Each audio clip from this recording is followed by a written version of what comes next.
Remember the moment Prince Andrew sat in front of the cameras and flatly denied ever having inappropriate contact with Jeffrey Epstein after 2010. He insisted that once Epstein's 2008 conviction became public, he cut ties completely, even claiming his 2010 New York visit was simply to formally end the friendship. That interview was supposed to close the chapter forever. But fast forward to January 2026, a brand new year, and suddenly Andrew's past is ripping open again. Fresh Epstein-related materials begin circulating online, reigniting old questions that never really went away. And this time, the internet isn't just looking at Andrew. One unexpected name starts trending alongside his: Meghan Markle. Not because of anything she posted, not because of Netflix, not because of jam launches or California branding, but because people are asking a question that refuses to disappear. How deep did Andrew's world really go, and who else may have crossed paths with it long before anyone was paying attention? What's important to understand is that Andrew's connection to Epstein and Ghislaine Maxwell wasn't casual or fleeting, at least according to publicly documented timelines. Their associations stretched across years, continents, and private settings most people never gain access to. Epstein's circle wasn't built around random friendships. It functioned like a closed ecosystem where introductions mattered more than resumes, and access was the real currency. Yachts, private estates, elite retreats, these weren't vacations in the traditional sense. They were spaces where power concentrated quietly, where favors were exchanged, and where relationships formed away from scrutiny. When Andrew entered that world, he didn't just meet Epstein. He stepped into a network that blended wealth, ambition, and influence in ways that outsiders rarely see. And once someone entered that orbit, separation was rarely clean or simple, no matter how firmly denials were delivered later. Among the most discussed elements of Epstein's network are the yacht gatherings, particularly those rumored to have taken place in places like Phuket in the early 2000s. Online conversations describe these events not as wild parties, but as carefully curated environments where powerful men and ambitious women were brought together under the guise of leisure. It's important to be clear here. There is no verified guest list publicly confirming every attendee, and much of what circulates remains unproven. Still, these events keep resurfacing in discussions because of how often the same locations, timelines, and names overlap.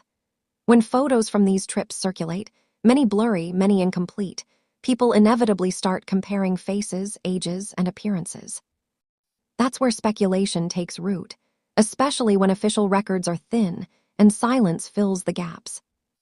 Meghan Markle's name doesn't appear in official Epstein documents as a confirmed participant, but rumors suggesting her presence at early 2000s elite gatherings have circulated for years in certain corners of the internet. These claims intensified when investigative author Kirby Sommers, who wrote an unauthorized biography of Ghislaine Maxwell, publicly stated that Meghan's name appeared repeatedly during her research into Maxwell's social networks. To be clear, these are Sommers' claims, not court-proven facts. But what keeps people talking is that Sommers didn't frame her statement as casual gossip. She presented it as a conclusion drawn from years of interviews, documents, and background research.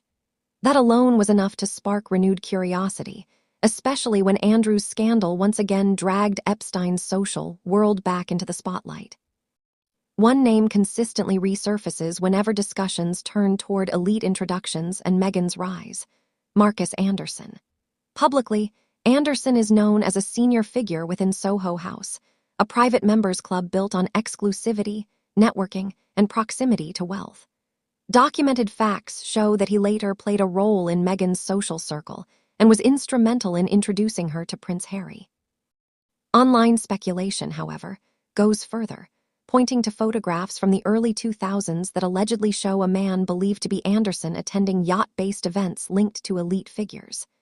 These claims remain unverified, but they matter because Anderson's entire professional identity revolves around facilitating high-level connections. If true, it would suggest that the bridge between Andrew's world and Meghan's later royal introduction wasn't accidental, but structural.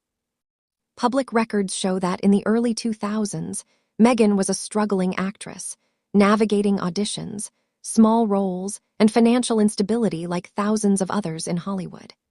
And yet, online observers have long pointed to photographs and anecdotes suggesting international travel, luxury settings, and elite social environments that don't neatly align with that narrative. There's no definitive proof explaining how those experiences were funded or facilitated, and defenders argue that wealthy friends and relationships could easily explain it. Still, speculation persists because these glimpses appear repeatedly during the same period Epstein's network was active and mobile. The lack of clarity fuels curiosity, not because answers exist, but because official explanations remain vague. When Meghan landed her breakout role on Suits in 2011, it marked a clear turning point in her life. Officially, it was the result of persistence and talent. Unofficially, industry insiders often whisper that major doors rarely open without someone quietly pushing them. This isn't unique to Meghan. It's how entertainment works at the upper levels. Rumors suggest introductions, recommendations, and strategic networking played a role, though no concrete evidence proves wrongdoing. What draws attention is how often her career leaps a line with proximity to influential figures, reinforcing the perception, fair or not, that connections mattered just as much as capability. The official story of Meghan meeting Prince Harry centers on a blind date arranged through mutual friends, with Marcus Anderson frequently mentioned as a key facilitator. On its own, that story isn't suspicious. But when viewed alongside years of speculation about elite networking, some observers see a pattern rather than coincidence.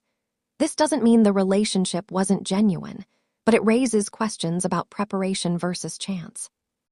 Critics argue that Meghan appeared unusually comfortable navigating royal spaces, while supporters counter that adaptability doesn't imply manipulation. The truth likely sits somewhere between perception and projection, but the pattern itself keeps discussions alive. What fuels speculation more than rumors is silence.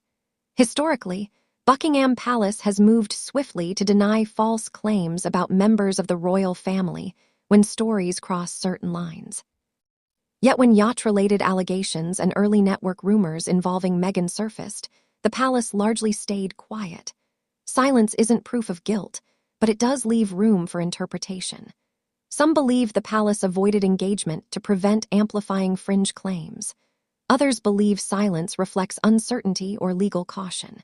Either way, the absence of a firm denial has allowed online narratives to grow unchecked. One reason these discussions reignited in 2026 is the belief that Epstein documented everything. That belief isn't baseless. Court proceedings established that Epstein kept extensive records, photographs, and contact logs. While only a fraction of materials have become public, speculation suggests far more remains sealed under privacy, legal, or national security protections. The fear driving online conversations is what's already leaked. It's what hasn't. If additional files surface, they could either debunk years of rumors or validate them in ways that would be impossible to ignore.